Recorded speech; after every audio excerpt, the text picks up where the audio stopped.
खुश हो? भाषण सुनना है? देखो, लंबा भाषण नहीं दूंगी क्योंकि भाई हैं, भाई बोलेंगे। सीधी सी एक बात है, आपकी आज की परिस्थिति और क्या आप देश की राजनीति को गहराई में समझ पा रहे हैं या नहीं समझ पा रहे हैं? मोटी मोटी बात यह है, आज जो परिस्थितियां हैं, अगर आप सोचें 2 साल पहले आई थी मैं, याद है आपको? यहाँ पे बहुत हुजूम था उस दिन, रात का समय था, आप सब आए थे मुझसे मिलने के लिए। उसके बाद यहाँ पे प्रदेश की भाजपा की सरकार बनी, पहले से चल रही थी 5 सालों से, 10 साल से केंद्र में भाजपा की सरकार चल रही है। अब आप जब सरकार को देखते हैं कि 10 सालों से चल रही है और मीडिया के मेरे भाई बहन जो दिखाते हैं, तो आप देखते हैं कि कितने बड़े बड़े इवेंट हो रहे हैं। G20 हुआ कि नहीं हुआ? सबने कहा देश का मान सम्मान बढ़ रहा है इससे, और तरह तरह के इवेंट होते रहते हैं जिससे कहते हैं कि देश का मान सम्मान जुड़ रहा है और बन रहा है। ठीक है, हम भी देशवासी हैं, हम भी खुश होते हैं जब भी ऐसा कुछ होता है, लेकिन मैं पूछना चाहती हूँ, क्या देश का मान सम्मान, यहाँ जो खड़े नौजवान बच्चे हैं, जो हमारे पुलिस वाले यहाँ तैनात हैं, जो स्टूडेंट्स हैं, इनसे नहीं जुड़ा है? क्या देश का मान सम्मान आपकी महत्वाकांक्षाओं से, उम्मीदों से नहीं जुड़ा है? आपको रोजगार नहीं मिलना चाहिए? जब आपका मान सम्मान बढ़ेगा तभी देश का मान सम्मान बढ़ेगा। आप चाहे अग्निवीर को देखिए, इतने सारे बच्चे गांव-गांव में यूपी में वर्जिश करते हैं, तैयारी करते हैं सेना के लिए। जब एक जमाने में एक ऐसी सरकार थी जो आपकी महत्वाकांक्षाओं को, आपकी आशाओं को, आपकी उम्मीदों को आगे बढ़ाती थी, तब आपको सेना के जरिए रोजगार मिलता था। आज क्या हुआ है? अग्निवीर ले आए ना, वहाँ पे आपको रोजगार मिल रहा है। जहाँ PSUs में रोजगार मिलता था, वहाँ आप देखिए बड़े बड़े PSO बेच चुके हैं, अडानी जी को दे चुके हैं। तो जो गरीब तबका है, जो आम जनता है, उसका क्या फायदा हो रहा है? गहराई में ये सवाल आप समझो और पूछो। देखो, नौजवानों के लिए रोजगार नहीं है। किसान तब भी सड़क पे बैठा था, आज भी सड़क पे बैठा है। गन्ने का जो खरीद का दाम है, वो पिछले 8 सालों में 55 रुपए बढ़ा है, बस 55 रुपए। और आप बताओ, आप जब दुकान जाते हो सब्जी खरीदने, फल खरीदने, कुछ बनाना है घर पे, तो क्या होता है? आपको मिलता है? दाम कितने महंगे हो गए हैं, चाहे सरसों का तेल हो, चाहे गैस हो, चाहे सब्जी, टमाटर, आलू, कुछ भी हो। लेकिन जब आपकी बारी आती है तो आपका फायदा नहीं होता। चुनाव आने लगता है तो आपके लिए कह देते हैं लो एक बोरा राशन ले लो। तो जब तक आप गहराई में ये बात समझेंगे नहीं कि सरकार का कर्तव्य आपके लिए काम करने का कर्तव्य है, आपको रोजगार दिलवाने का, आपको मजबूत बनाने का, आपको शिक्षा के मौके दिलवाने का, जब तक आप इस बात को समझेंगे नहीं, तब तक बदलाव नहीं आने वाला। तो मैं सिर्फ आपसे ही कहना चाहती हूँ कि अपनी भलाई देखो, अपने जीवन में आपका क्या अनुभव है उसको समझो, और गहराई से समझो कि आज की राजनीति आपको गुमराह कर रही है। अब भैया बोलेंगे, ज्यादा लंबा नहीं बोलना चाहती मैं, लेकिन मैं आपसे ये उम्मीद जरूर रखती हूँ कि आप सोच समझ के आगे चलेंगे, अपने भविष्य के लिए अपना वोट देंगे। नमस्कार, आप सबका बहुत बहुत धन्यवाद। ऐसा स्वागत किया आपने, हमारा यात्रा का पूरा दम आपने यात्रा में डाल दिया।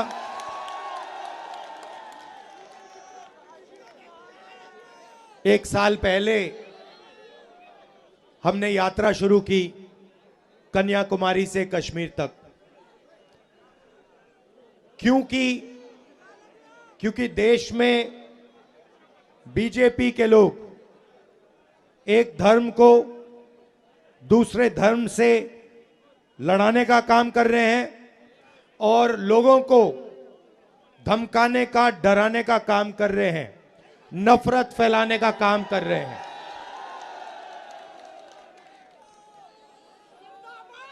मैं आपसे पूछता हूं,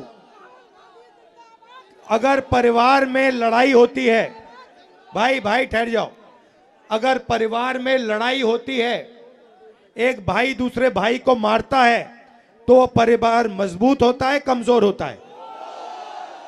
कमजोर होता है।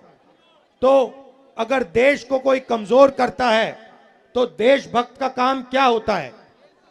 देश को बचाना, नफरत को मिटाना, डर को मिटाना, हिंसा को मिटाना। यही लक्ष्य भारत जोड़ो यात्रा का था। जो नफरत समाज में फैलाई जा रही है, उसके सामने यात्रा ने 4000 किलोमीटर, और सिर्फ मैं नहीं चला भाइयों और बहनों, लाखों लोग चले हैं। मीडिया में पूरा ब्लैकआउट कर दिया था, जैसे इस यात्रा को पूरा ब्लैकआउट कर दिया है। मगर देश के दिल के अंदर, आत्मा के अंदर, डीएनए के अंदर यात्रा का मैसेज गया, मोहब्बत का मैसेज गया, नफरत के खिलाफ मैसेज गया, और इससे देश मजबूत हुआ। जैसे ऐसी भीड़ है, वैसे ही यात्रा में मैं चल रहा था, भीड़ थी। एक व्यक्ति को मैंने देखा, उधर से आने की कोशिश कर रहा था, पुलिस वालों ने उसको मारा, गायब हो गया। फिर वो दूसरी साइड से आया, फिर पुलिस वाले जो रूट को बनाते हैं उन्होंने मारा उसको, फिर गायब हो गया। तीसरी बार मैंने उसको यहां देखा, पुलिस वालों को धकेल के, अकेला 10-15 पुलिस वालों को धकेल के मेरे सामने खड़ा हो गया पिछली यात्रा में, और कहता है सुनो, मेरे सामने आके खड़ा हो जाता है, ऐसे कहता है, मैं जानता हूं तुम क्या कर रहे हो, मैं जानता हूं तुम क्या कर रहे हो। मैंने कहा भाई इसको क्या हो गया? मैंने उसको बुलाया, मैंने कहा इधर आओ, थोड़ा रिलैक्स करो। फिर कहता है मुझे, मैं जानता हूं आप क्या कर रहे हो, आप नफरत के बाजार में मोहब्बत की दुकान खोल रहे हो। मतलब नारा हमने नहीं दिया, नारा भीड़ के दिल में से निकला है, और भीड़ और जनता समझ गई कि भारत जोड़ो यात्रा क्या करने की कोशिश कर रही है, भारत को जोड़ने की कोशिश कर रही है। अब पहली यात्रा में से एक सवाल उठा, और मैंने बहुत सारे लोगों से कहा, पूछा, देश में नफरत फैल रही है, और मैंने पूछा क्यों फैल रही है, इसका कारण क्या है? और मैंने ये सवाल हजारों लोगों से पूछा होगा।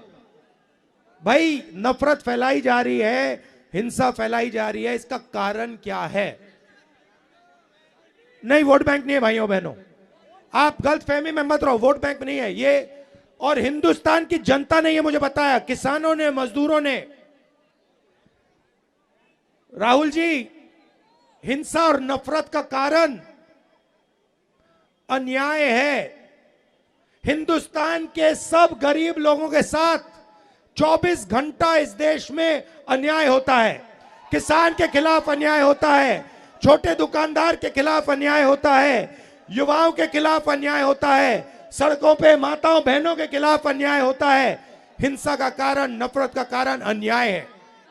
इसीलिए हमने दूसरी भारत जोड़ो यात्रा में भारत जोड़ो न्याय यात्रा शब्द जोड़ दिया,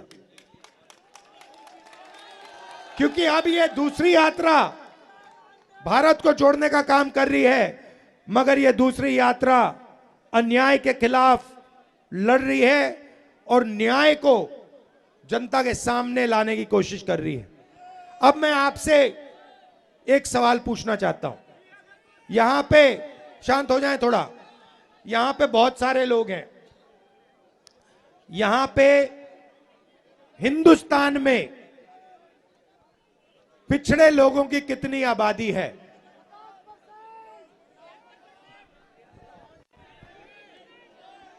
कितनी आबादी है? कितनी है? पिछड़ों की 50% आबादी है। ठीक है, ठीक है। दलितों की कितनी आबादी है? 5% नहीं भाई, 15%। सब माइनॉरिटी को मिला दो, सिख, मुसलमान, क्रिश्चियन, जैन, सबको मिला दो। इनकी कितनी आबादी है? 15%। आदिवासियों की आबादी कितनी है? 8%। 50 और 15 कितना होता है? 65 और 15 कितना होता है? 80 और 8 कितना होता है? 88 ना? ठीक है, तो इन सबको मिलाओ तो 88% इनकी आबादी है, तकरीबन 90%। ठीक है, अब मैं आपसे पूछना चाहता हूं, हिंदुस्तान के सबसे 200 बड़ी कंपनियों के मालिकों की लिस्ट निकालो। ठीक है, में से 90% के कितने मालिक बताओ? कितने? एक भी नहीं। छोड़ो, शायद आप लोग 90% लोग कहते हैं भैया हम हिंदुस्तान की सबसे बड़ी कंपनियों के मालिक नहीं बनना चाहते। तो फिर मैं आपसे पूछूंगा, ठीक है मालिक नहीं बनना चाहते, मालिक बनने का दम नहीं है, तो फिर मैनेजमेंट में आपके लोग कितने हैं? 0। तो प्राइवेट कंपनियों, सबसे बड़ी प्राइवेट कंपनियों में आपका एक आदमी मालिक नहीं, आपकी सीनियर मैनेजमेंट में एक बंदा नहीं। ठीक है, अब आप कहो, पता नहीं, शायद कहो कि भैया 90% को प्राइवेट कंपनी में नहीं, कुछ नहीं चाहिए। ठीक है, फिर मैं आपसे पूछता हूं, ये मीडिया वाले जो घूम रहे हैं, मीडिया वाली कंपनी जो है, सबसे बड़ी कंपनियां हैं, इनमें से 90% के मालिक कितने? कितने? 0। ठीक है, बड़े बड़े रिपोर्टर के नाम देखो, ये सब के नाम लिस्ट निकालो, इसमें से 90% के कितने? कितने? 0। ठीक है, आप कहोगे भैया हमें हिंदुस्तान की सबसे बड़ी कंपनियों में भागीदारी नहीं चाहिए, हमें मीडिया में भी भागीदारी नहीं चाहिए। मैं कहता हूं गलत है, मगर शायद आप लोगों के दिल में यही है। तो फिर मैं आपसे पूछूंगा भैया प्राइवेट अस्पतालों की लिस्ट निकालो, डॉक्टरों की लिस्ट निकालो, इसमें आपके कितने लोग? कितने लोग? 0। फिर मैं कहूंगा भैया पता नहीं क्या हो गया, 90% ना प्राइवेट अस्पताल चलाना चाहता है, ना कंपनियों में भाग लेना, भागीदारी चाहता है, ना मीडिया में चाहता है। फिर मैं कहूंगा ठीक है भैया चलो, आईएएस में आपके कितने? हिंदुस्तान के बजट को 90 लोग चलाते हैं। ठीक है, अलंकार वो यूपी वाली लिस्ट निकालो, यूपी वाली ब्यूरोक्रेट वाली। हिंदुस्तान के बजट को 90 लोग चलाते हैं। ठीक है, मतलब पूरा का पूरा पैसा 90 लोग बांटते हैं, आईएएस अफसर हैं। ठीक है, डिफेंस जाता है ये निर्णय लेते हैं, अस्पतालों में कितना जाता है ये निर्णय लेते हैं, सड़कों में कितना जाता है ये लेते हैं। अब मुझे बताओ, हिंदुस्तान की सरकार के 90 सबसे बड़े आईएएस अफसर में 90% के कितने लोग? 3 ओबीसी, 3 दलित, 1 आदिवासी, 1-2 माइनॉरिटी के। आप जानते हो कि आप में से 90% में से बजट की कितनी भागीदारी है? जानते हो 90% की कितनी भागीदारी है? 7%। आप अब ये देखो, यूपी की बात करता हूं मैं, आंकड़े निकालता हूं। यूपी के बजट को सुनो, यूपी के बजट को 90%, यूपी की 90% आबादी यूपी के बजट को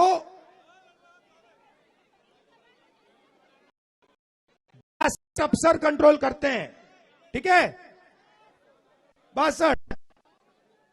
अब मैं आपसे पूछता हूं, इन अफसरों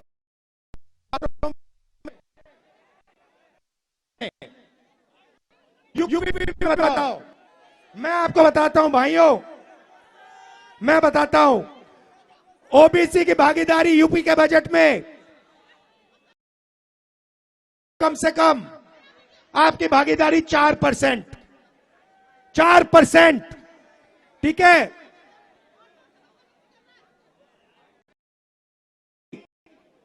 6%, भाई आदि अलंकार पकड़ो, मतलब भी भागीदारी नहीं है।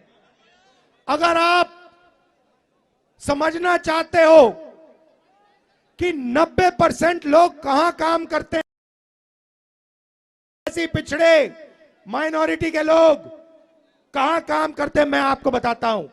इस देश में आपकी जगह मैं आपको बताता हूं। आप मनरेगा की लिस्ट निकालो, उसमें आपको सब पिछड़े दिख जाएंगे, सब दलित दिख जाएंगे, सब आदिवासी दिख जाएंगे, सब माइनॉरिटी दिख जाएंगे।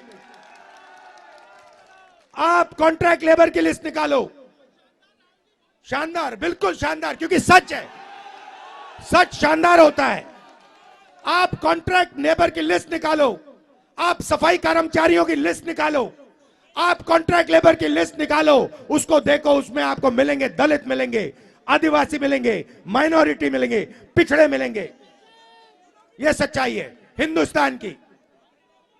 बहुत बहुत धन्यवाद, क्योंकि मैं सच बोलता हूं। अच्छा, जेलों की लिस्ट निकालो, जेलों की लिस्ट में आपको पिछड़े मिलेंगे, दलित मिलेंगे, आदिवासी मिलेंगे, गरीब मिलेगा। एक अमीर व्यक्ति आपको हिंदुस्तान की जेल में नहीं मिलेगा।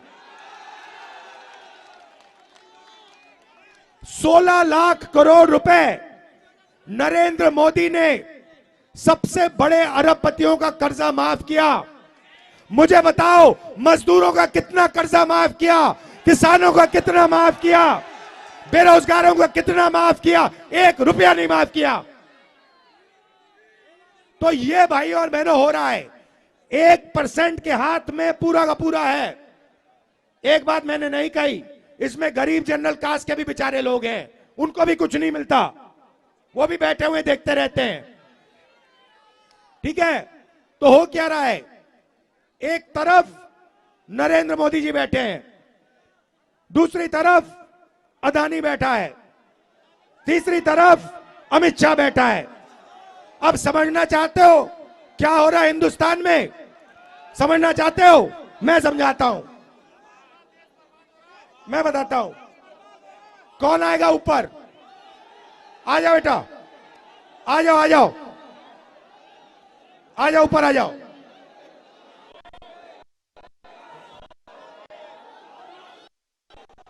हिंदुस्तान सरकार का पूरा काम आपको 1 मिनट में समझाने जा रहा हूं। आया ऊपर आ जाओ, शाबाश। नाम क्या है तुम्हारा? रघुनाथ यादव जी, इधर आओ, खड़े हो जाओ, खड़े हो जाओ सामने। ये देखो, रघुनाथ यादव जी हैं, ये ओबीसी हैं, पिछड़े वर्ग के हैं। यादव जी, अब देखिए, यादव जी उधर, यादव जी उधर देखिए।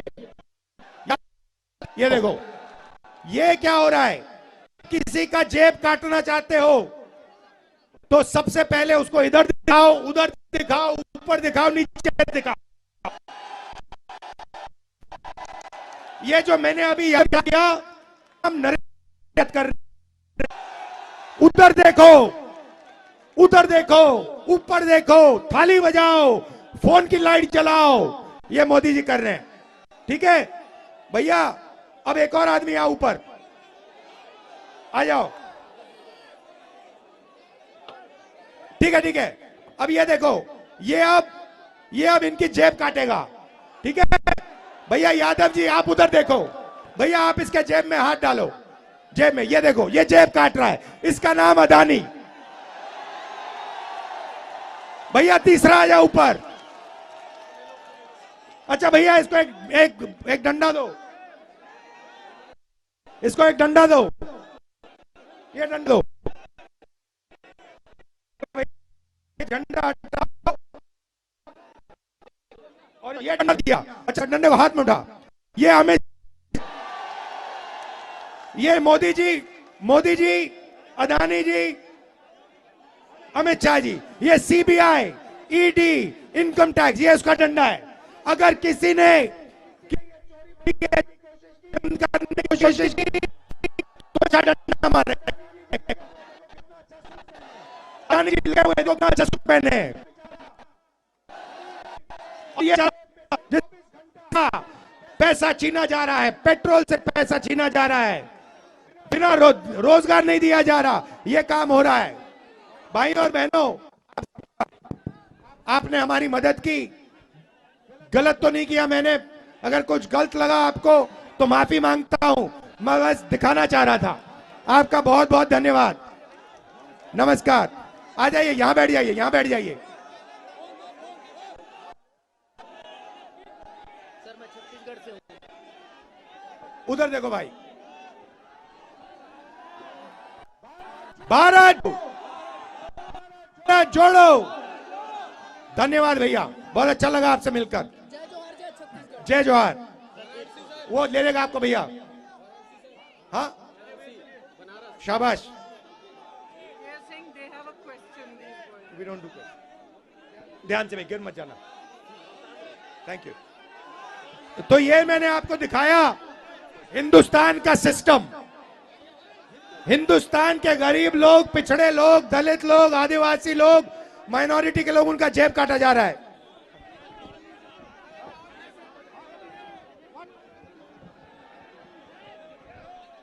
जेब काटा जा रहा है। अब देखो, आखिरी बात आपसे कहना चाहता हूं। यहां पे ये जो पुलिस वाले बैठे हैं, सबसे पहले मैं आपका धन्यवाद करना चाहता हूं। आपने आज धक्के खाए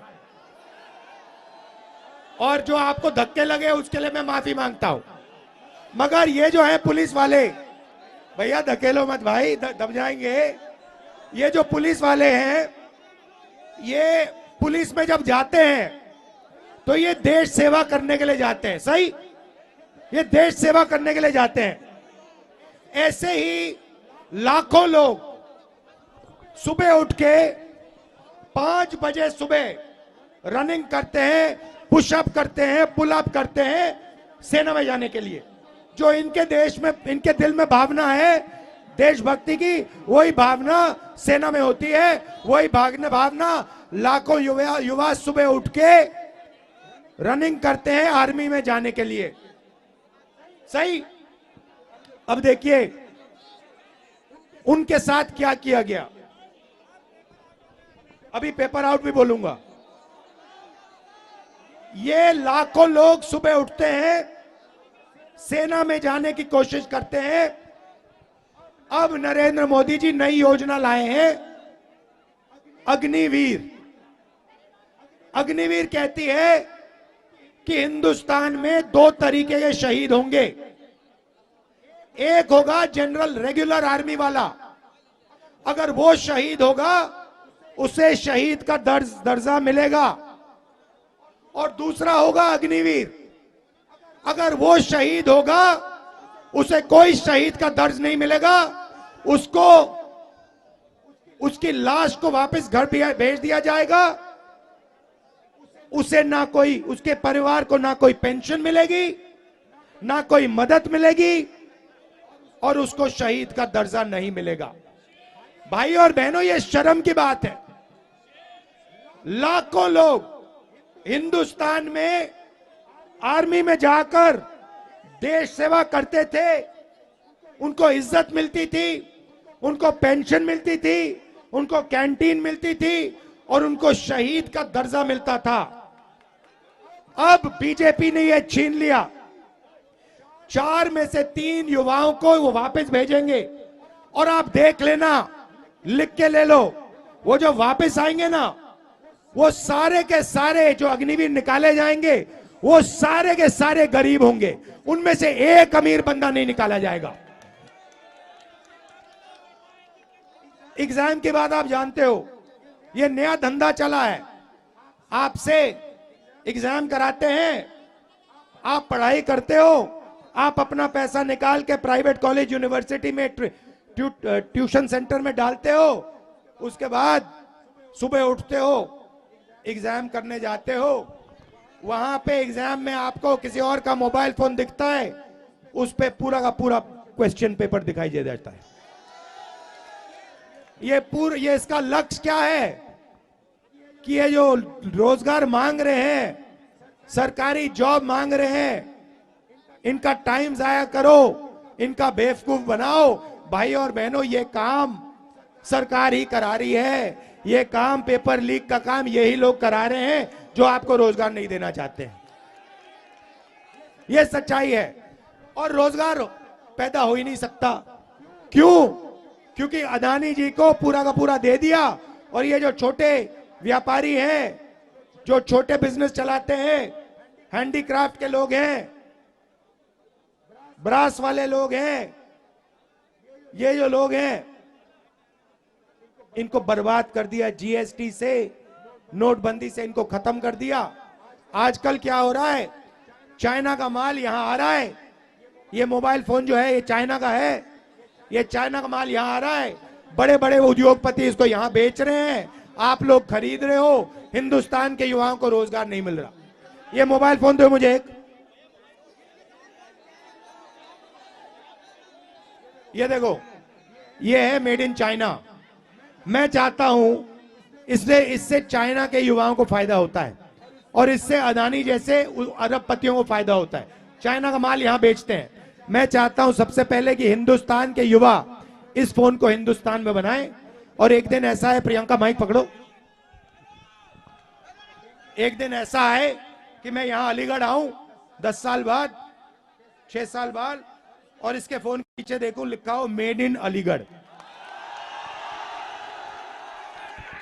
और फिर यहां आऊं और यहां पे 10 युवाओं को कहूं, यार बेटा इधर आओ, वो ऊपर आए, मैं कहूं क्या करते हो भैया, हम मोबाइल टेलीफोन अलीगढ़ में बनाते हैं, मेड इन अलीगढ़ लिखते हैं, वहां पे चाइना का युवा हमारा फोन का इस्तेमाल करता है।